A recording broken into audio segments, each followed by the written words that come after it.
Hello everyone, నేను doctor Maitri HN, consultant obstetrician and gynaecologist and laparoscopic surgeon from Sankhya hospitals Hyderabad. ఈ రోజు వీడియోలో మనము కాల్షియం యొక్క ప్రాముఖ్యత ప్రెగ్నెన్సీలో ఏంటి అన్న దాని గురించి తెలుసుకుందాం అనమాట. కాల్షియం అన్నది ఒక essential mineral required in pregnancy. So ప్రెగ్నెన్సీలో స్టార్టింగ్ బేబీ ఫామ్ అయినప్పటి నుంచి తర్వాత బేబీ డెలివరీ అయిన తర్వాత కూడా లాక్టేషన్ అంటే పాలు పట్టించే టైంలో వరకు కూడా చాలా ఇంపార్టెన్స్ ఉన్న ఒక మినరల్ అనమాట.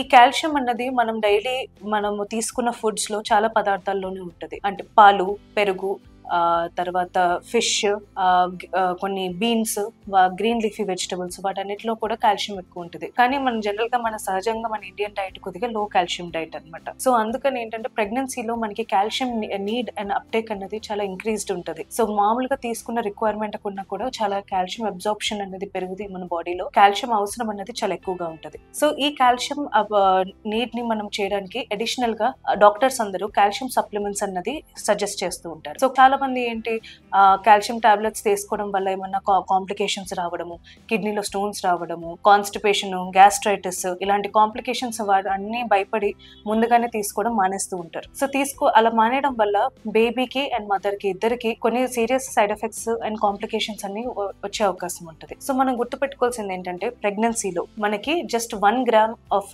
కాల్షియం అన్నది మనకి అడిషనల్ గా తీసుకోవాల్సిన అవసరం ఉంటుంది, 1000 milligrams. సో ఈ 1 గ్రామ్ కాల్షియం ని టూ టాబ్లెట్స్ లాగా 500 mg 2 టాబ్లెట్స్ లా తీసుకోవడం వల్ల మనకి అది ఎక్సెసివ్ కాల్షియం ఇంటేక్ కిందకి కన్సిడర్ అవ్వదు. చాలా ఎక్కువగా అంటే మోర్ దెన్ 3 grams కాల్షియం తీసుకున్నట్టయితే అప్పుడు మీరు high risk for developing kidney stones and high risk for developing constipation అలాంటి ప్రాబ్లమ్స్ అన్ని వస్తాయి అనమాట. సో కానీ ప్రెగ్నెన్సీలో ఉన్నది మీకు నీడ్ అని అవసరం ఉంది. ఎందుకంటే బేబీ డెవలప్మెంట్ అంటే బేబీ యొక్క బ్రెయిన్ డెవలప్మెంట్, బేబీ యొక్క టీత్ డెవలప్మెంట్, ఎముకల డెవలప్మెంట్, వాటన్నిటికీ కాల్షియం అనేది చాలా ఇంపార్టెంట్. వీటితో పాటు బేబీ తర్వాత ఫీడింగ్ అప్పుడు కూడా మనకి బేబీకి మిల్క్ ద్వారా కాల్షియం అనేది చాలా వెళ్తుంది అనమాట.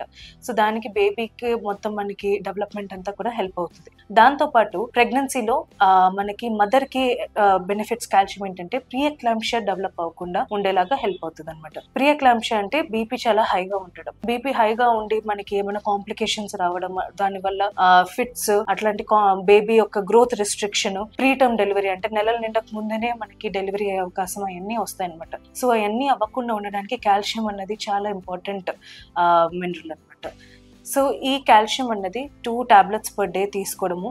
అండ్ ఎప్పటి నుంచి స్టార్ట్ చేయాలి అని అంటే మనము ఒక ఫస్ట్ ట్రైమెస్టర్ అయిపోయిన తర్వాత అంటే 4th month నుంచి మొదలెట్టి through out the pregnancy, delivery తర్వాత కూడా లాక్టేషన్ అప్పుడు 6 months తర్వాత, డెలివరీ తర్వాత 6 months బేబీ ఫీడింగ్ చేస్తున్నంత వరకు ఈ టాబ్లెట్ అన్నది మీరు ఖచ్చితంగా డైలీ తీసుకోవాల్సిన అవసరం ఉంటుంది. ఇంకొకటి గుర్తుపెట్టుకోవాల్సింది ఏంటంటే కాల్షియం టాబ్లెట్ అన్నది ఐరన్ టాబ్లెట్ తో పాటు కలిపి తీసుకోకూడదు. ఐరన్ కాల్షియం కి రెండింటికి మధ్యలో 4 hours గ్యాప్ అనేది మినిమం గా ఉంటుంది. ఎందుకంటే కాల్షియం ఎక్కువ తీసుకున్న టైంలో ఐరన్ తీసుకున్నట్టయితే ఐరన్ అబ్జార్బ్ అవ్వదు.